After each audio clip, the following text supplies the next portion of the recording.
Hello friends, Shashi Agarwal channel के अंदर मैं doctor Shashi Agarwal welcome you all.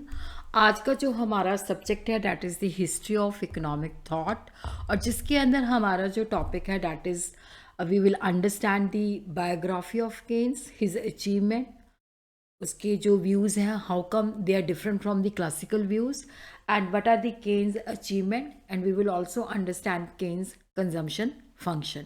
अगर आपको मेरा ये एफर्ट सही लगता है तो डू लाइक माय वीडियो, इसको शेयर कीजिए और मेरे चैनल शशि अग्रवाल को सब्सक्राइब कीजिए।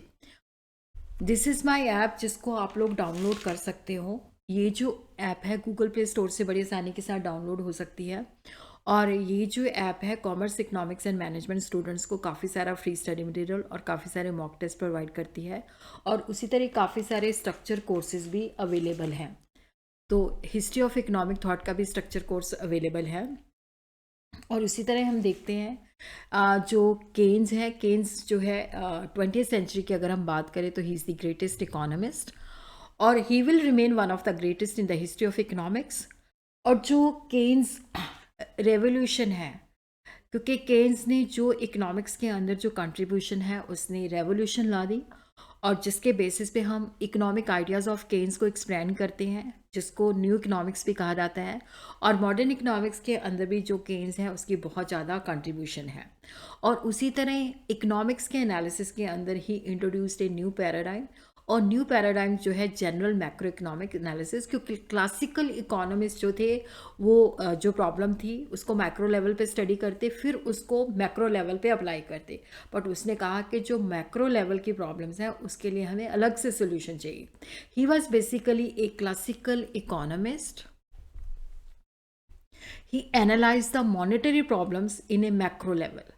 उन्होंने बताया कि जो क्लासिकल का जो वे था मॉनेटरी पॉलिसी का, मतलब जो व्यूज़ थे वो अनएम्प्लॉयमेंट को एलिमिनेट नहीं कर सकते, और जो 1930 के अंदर ग्रेट डिप्रेशन था उसको भी सॉल्व नहीं कर सकते।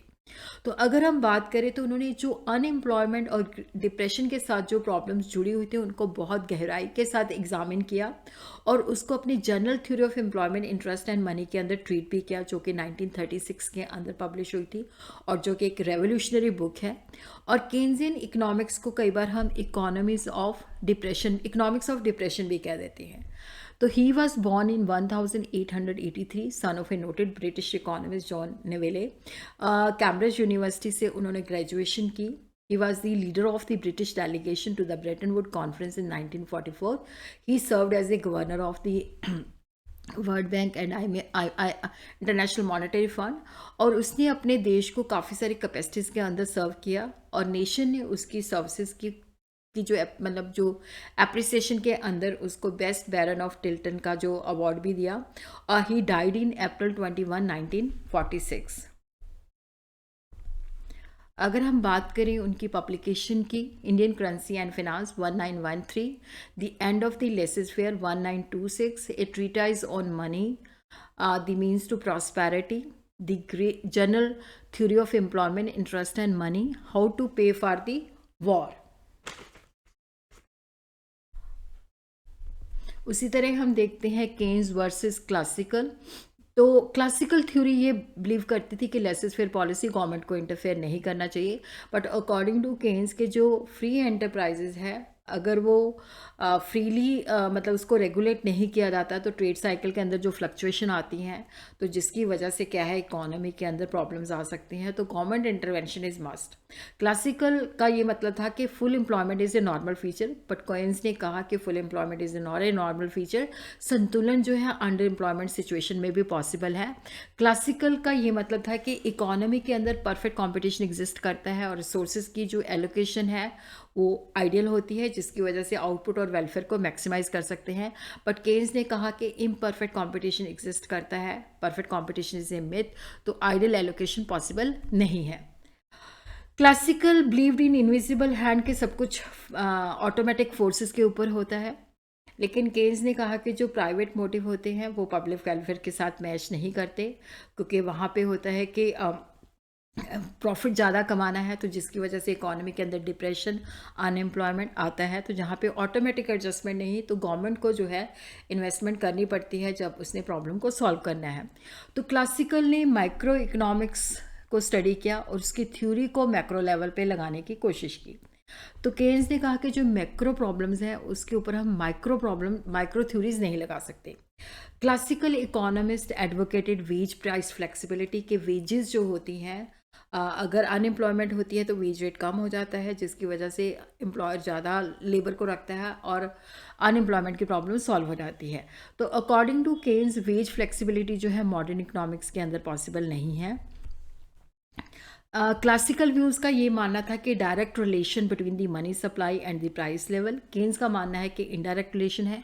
सेविंग और इन्वेस्टमेंट के अंदर जो इक्वालिटी है वो रेट ऑफ इंटरेस्ट मैकेनिज्म के द्वारा लाई जा सकती है according to classical view, but equality between saving and investment is brought by the income level according to the Keynes.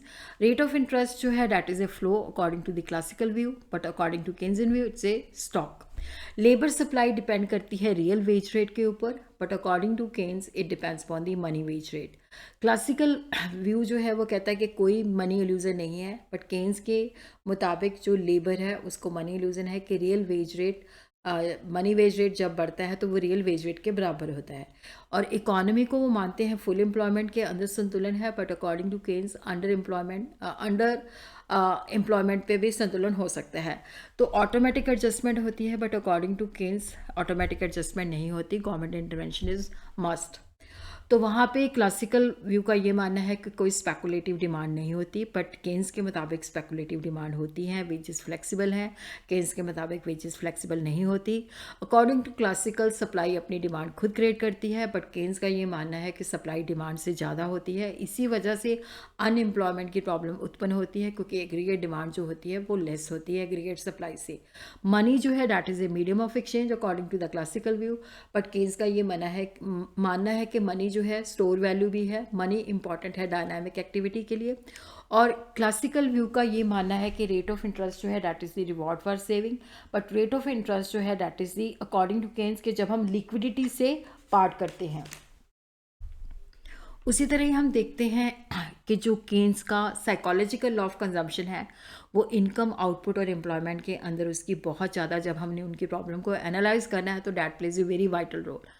तो ये जो लॉ है that is based on general psychology of the people, कि जब एग्रीगेट रियल इनकम इंक्रीज होती है तो aggregate consumption भी इंक्रीज होती है, बट उस प्रोपोर्शन के अंदर नहीं होती जिस रेशो के अंदर जो है इनकम इंक्रीज होती है।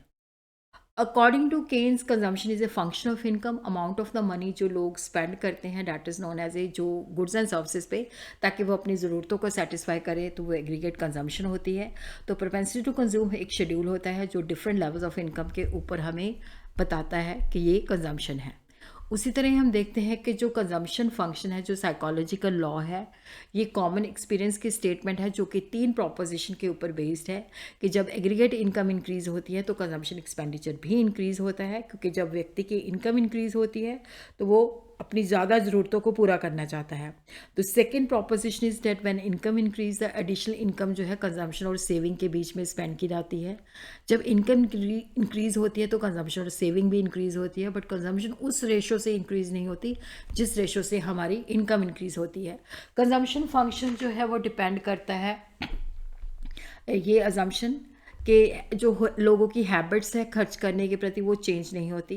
प्रोपेंसिटी टू कंज्यूम जो होती है स्टेबल होती है, नॉर्मल कंडीशन है, अब नॉर्मल सिचुएशन नहीं है, हाइपर इन्फ्लेशन या वॉर की एक्सपेक्टेशन नहीं है, इकोनॉमी कैपिटलिस्ट इकोनॉमी है और लेसेस्ट फेयर इकोनॉमी है।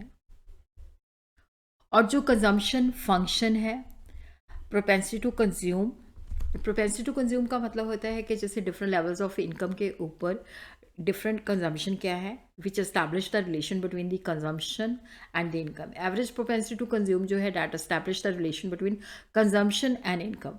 मार्जिनल प्रोपेंसिटी टू कंज्यूम होती है कि जब हमारी इनकम चेंज होती है तो कंजम्पशन के अंदर क्या चेंजेस आती हैं, तो delta C upon delta Y. Delta C जो है that is the change in consumption, delta Y जो है that is the change in income. जो फैक्टर कंजम्पशन फंक्शन को डिटर्मिन करते हैं सब्जेक्टिव फैक्टर जो कि इंटरनल होते हैं, ऑब्जेक्टिव फैक्टर जो कि एक्सटर्नल होते हैं, तो जिसको हम 1 बाय 1 करके जो है स्टडी करेंगे। सब्जेक्टिव फैक्टर जो होते हैं साइकोलॉजिकल नेचर के साथ रिलेट करते हैं, वो इंडिविजुअल एंड बिजनेस जो मोटिव होते हैं उनके साथ जुड़े होते हैं। इंडिविजुअल मोटिव के जैसे इंडिविजुअल जो है वो कंजम्पशन कम करते हैं क्योंकि उन्होंने एमरजेंसी के लिए रिजर्व रखना होता है, ओल्ड एज और सिकनेस के लिए प्रोविज़न करनी होती है। कई बार उनको ये भी होता है कि हमने फ्यूचर इनकम जनरेट करनी है इन्वेस्टमेंट करके, तो जिसके लिए वो कंजम्पशन कम करते हैं। और ये भी होता है कि हमने अपना स्टैंडर्ड ऑफ लिविंग इम्प्रूव करना है, तो जिसके लिए वो कंजम्पशन लेस करते हैं। और उसी तरह ही हम देखते हैं कि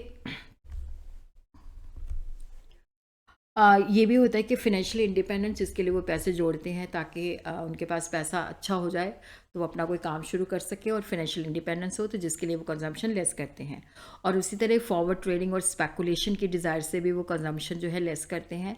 और ये भी होता है कि जो आने वाली पीढ़ियाँ हैं या अपने बच्चों के लिए उन्होंने काफ़ी सारी वेल्थ छोड़ के जानी है, तो जिसके लिए वो कंजम्पशन लेस करते हैं। और उसी तरह माइज़र होते हैं, जिसकी वजह से वो कंजम्पशन लेस करते हैं। बिज़नेस मोटिव होता है कि जहाँ पे बिज़नेस जो होता है वो इस वजह से कंजम्पशन लेस करता है क्योंकि उन्होंने फ्यूचर के अंदर मॉडर्नाइजेशन एक्सपेंशन करनी होती है।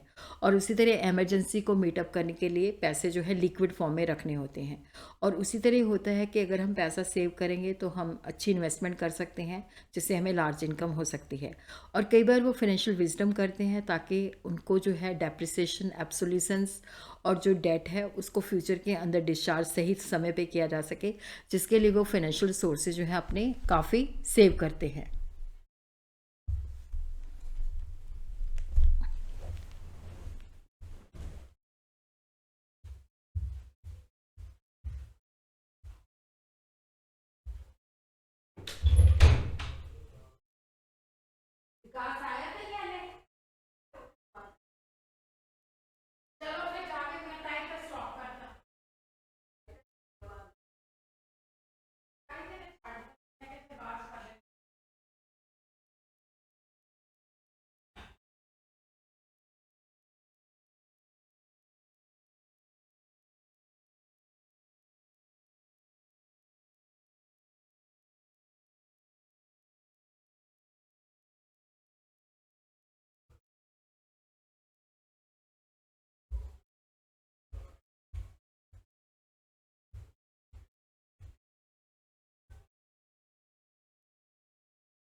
आ जाओ ਤੁਸੀਂ ਉਹ ਪਹਿਲਾਂ ਯਾਰ ਮੈਂ ਕੀਤਾ ਸੀਗਾ, ਉਹ ਪਹਿਲਾਂ ਮੇਰਾ ਸਾਰਾ ਮਿਊਟ ਹੋ ਗਿਆ, ਮੈਂ ਕੀ ਕਰਾਂ, ਸਾਰੀ 20 ਮਿੰਟ ਦੀ ਮਿਹਨਤ ਬੇਕਾਰ ਗਈ।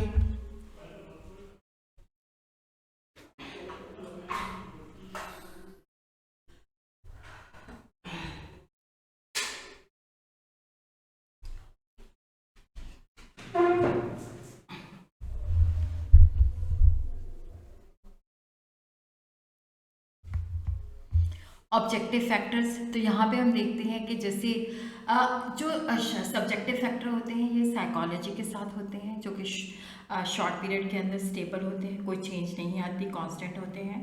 ऑब्जेक्टिव फैक्टर्स होते हैं जिनकी वजह से जो कंजम्पशन कर्व है वो शिफ्ट हो जाता है, या तो वो ऊपर की तरफ शिफ्ट होता है या वो डाउन की तरफ शिफ्ट हो जाता है।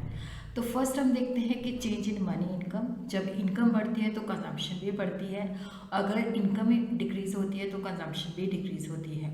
उसी तरह अगर रियल इनकम चेंज होती है तो जिसकी वजह से क्या होता है कि जैसे प्राइसेस ऑफ द गुड्स कम हो जाती है तो हमारी परचेजिंग पावर बढ़ जाती है, रियल इनकम इंक्रीज़ हो जाती है तो हम ज़्यादा स्पेंडिंग करते हैं।